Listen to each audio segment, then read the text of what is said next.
Hey guys, welcome back to my channel. I am back with another ASEAN Scholarship videos.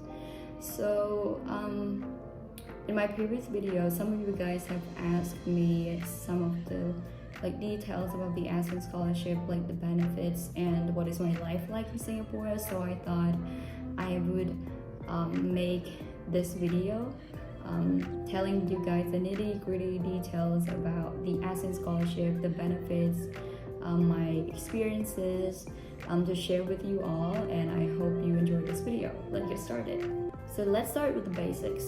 What is ASEAN Scholarship? This is a fully funded scholarship by the MOE that provides the opportunity for ASEAN students to study in Singapore for free. So this typically lasts 4 years and available for secondary 1, which is grade 7, secondary 3, which is grade 9, and junior college 1, which is grade 11. However, most of us will be applying for the secondary 3 one, but for the eligibility for the other two options, you can check in the ASEAN Scholarship website. Because I got this scholarship in secondary 3, so a lot of the things that I share here will be related to those who are applying for secondary 3. So what does the ASEAN Scholarship cover? So the ASEAN Scholarship covers pretty much everything that that are necessary to live and study in Singapore. So it will be things like your tuition fee, your accommodations, your living expenses, and your health insurance. So for the health insurance, I will be covering in the later part of the video. And another thing that I will cover is your air tickets. One is when you go to Singapore to start studying in Singapore. Another one is after the O-levels, and the last one is after A-levels. So what and where will you be studying, and how can you use your education from Singapore? As I said, there will be 3 levels: secondary 1, secondary 3, and junior college 1, but most of us will be in the secondary 3 category, and you will be most likely older than your Singaporean classmate or local classmate about 1 or 2 years if you have already finished grade 10s in your own home country. Because when you are going to Singapore, you are required to study at grade 9 and grade 10 all over again. So you will study in Singapore public school and get the certificates that all Singaporeans and permanent residents are getting, and you can ultimately use these certificates to apply for the university all around the world, because the certificates is recognized worldwide. For me, I use the certificates to apply to Singapore and the US universities. Thus, getting the scholarship means I'll be able to study there for 4 years. So the simple answer is no. You will have to complete your O-levels, which is gonna happen in secondary 4.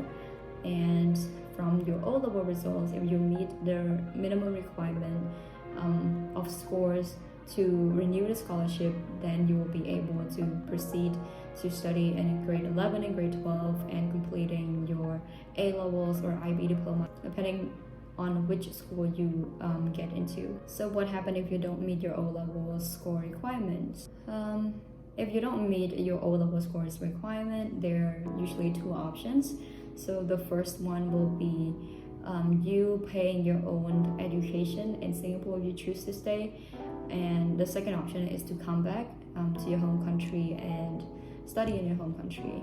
I have witnessed other people who experienced this before, and I don't really mean to scare you or anything like that, but I think that the only thing that you can do is to try your best and work hard, and it's such a good experience to live and study in Singapore. Okay, let's go to the next section, the academics in Singapore. So what are the academic expectations and workload for the ASEAN Scholars? So since you're on a merit-based scholarship, you are expected to get good grades. I think satisfactory level would be something would be somewhere around a little bit more than average, and it would be great if you get top scores. And it might be more rigorous than your own home country, and you can also experience stress from time to time as well, but I think the most important thing to embrace the growth mindset. How do you find the teaching methods and educational system in Singapore compared to your own home country?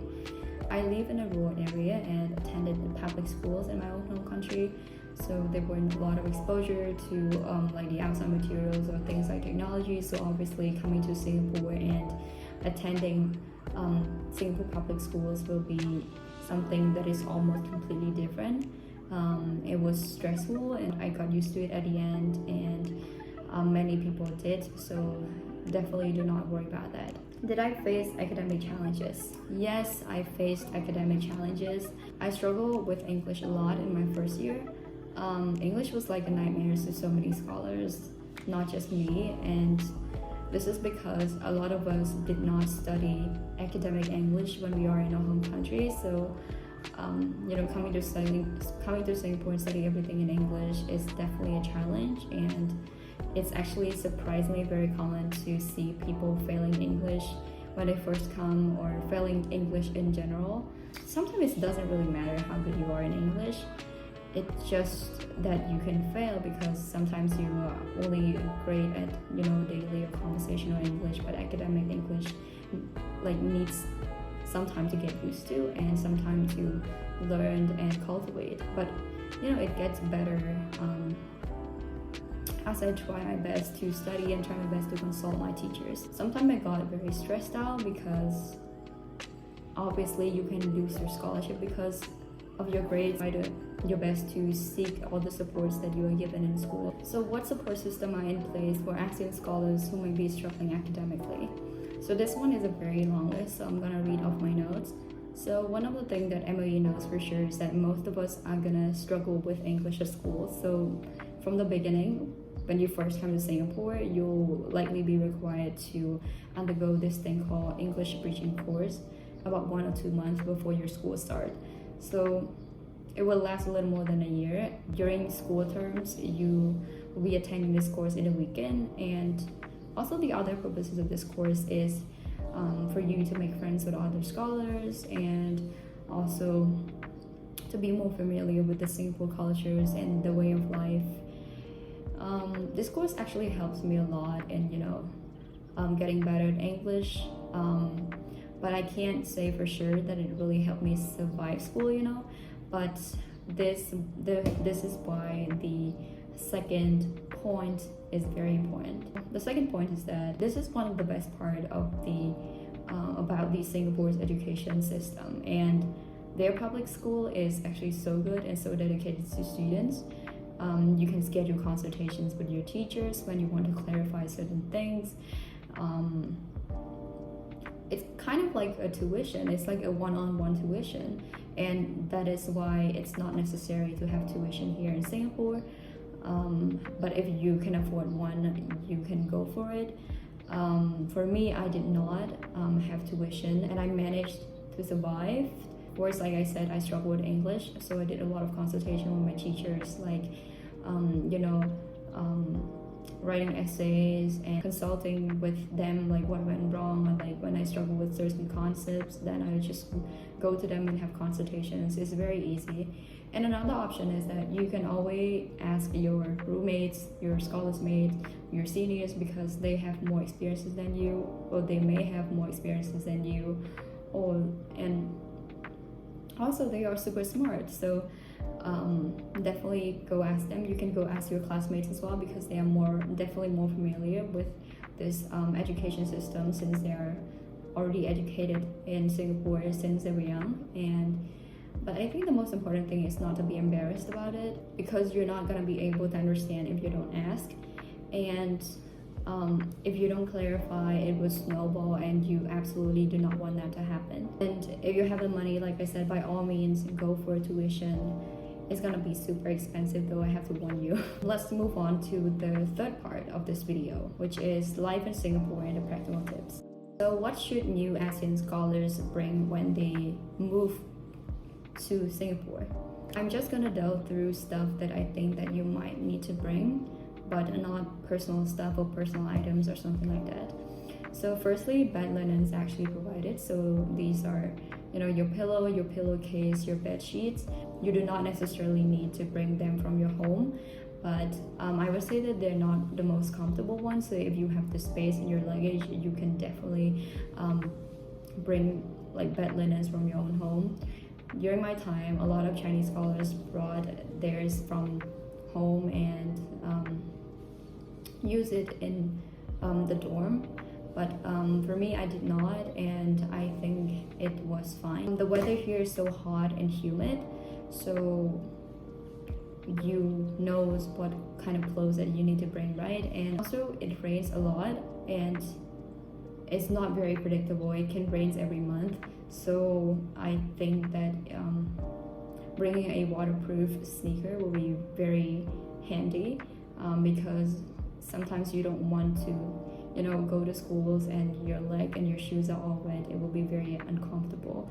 And the winter here is not cold. It's about like 23-24 degree for like a few days, so you also don't need to bring a lot of warm clothes either. Take notes that things like cooking devices that can cause fires are not allowed to use in the hostel, so do not bring them.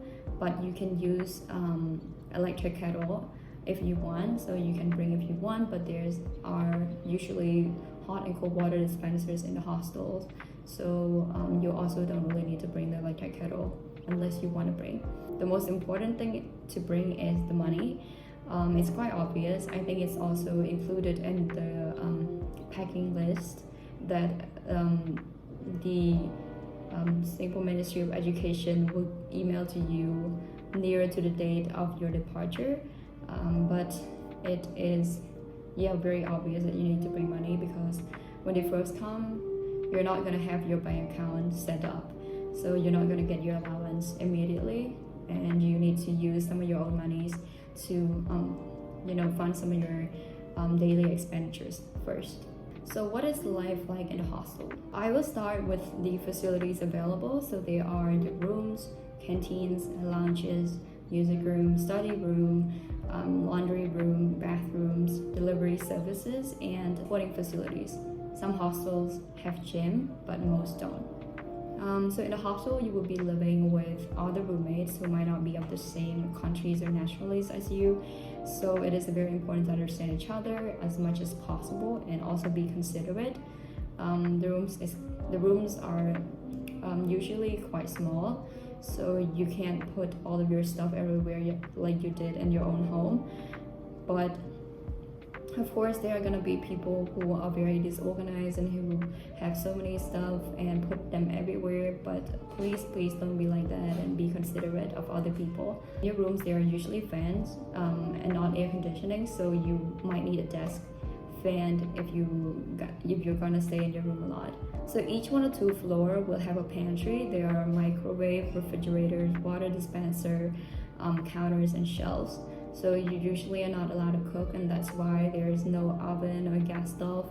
But if you are posted to NUS High, you are very, very lucky because you are allowed to cook there. Apart from Victoria Hall, which has the private bathroom, in each room, most other halls have communal bathroom. So you will be using it with other people, and people in Singapore like to use toilet papers. You're gonna have to get used to that, but if you have other routines, it's completely fine. There are free laundry services, as in sending clothes to wash for free, but there are also washing machines and drying machines as well in the hostel. You are expected to keep your room clean, and there will be regular room checks from your mentor as well. Your mentor will confiscate prohibited items. For canteens, you'll be provided 2 meals per day during the weekdays and 3 meals during the weekends. So you can expect staple like bread for breakfast and things like rice, noodles, meat, vegetables, dessert, and some fast food for lunch and dinner. Many food and dishes are repeated, and you'll be eating a lot of chicken dishes. It varies depending on the hostel. Some hostels' food are good generally, some are acceptable, and I'm not gonna lie to you, but quite a number of scholars like to order food from the outside to eat as well. In terms of culture, it's very common to see a lot of your fellow scholars studying all days, so be prepared.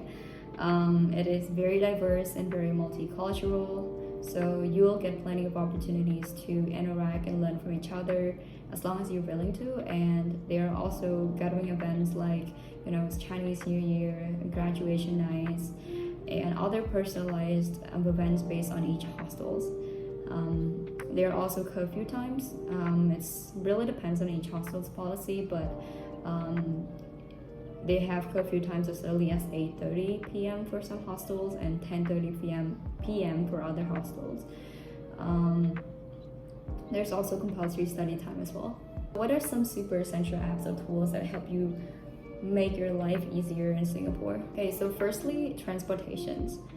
You need a Google map or this app called mytransport.sg to help you go places, especially when you first come and not familiar with the locations in Singapore. Public transportations like bus and trains are like your best friends in Singapore. You can check what bus or train to take, the arrival times, the estimated time taken to go from like one place to another place in these apps.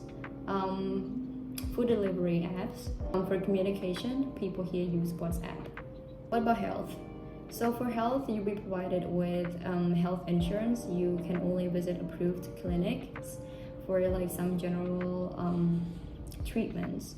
But if you have like specific concerns or need to go for like certain treatments, this insurance won't be able to help you, and you have to pay your own money, which is very, very expensive. Moving on to the finance. For finance, I can't give you like exact allowance that it will give you, but you will be given at approximately 250 or low 300s, depending on your educational level per month. I'm talking about like whether you are in secondary school or you're in junior college, but usually they will give you like once every 3 months. Personally, it was more than enough for me.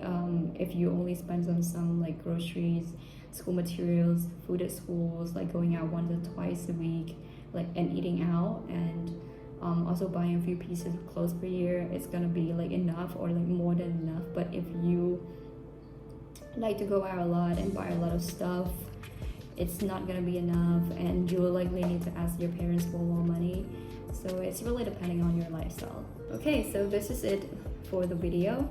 I hope that this video is very useful for some of you. It's very, very detailed in my opinion. I really wish I knew these details when I first got the scholarship, because I was completely clueless when I come to Singapore. I didn't even know that I had to meet like the minimum requirement to continue or like to get renewal for this scholarship, and I got very stressful because of that. So I really hope this video is useful for you, and don't forget to like and subscribe as well if you want to, and also comment down below like what other things that you're curious about, and I will be more than happy and try my best to answer your questions. Bye.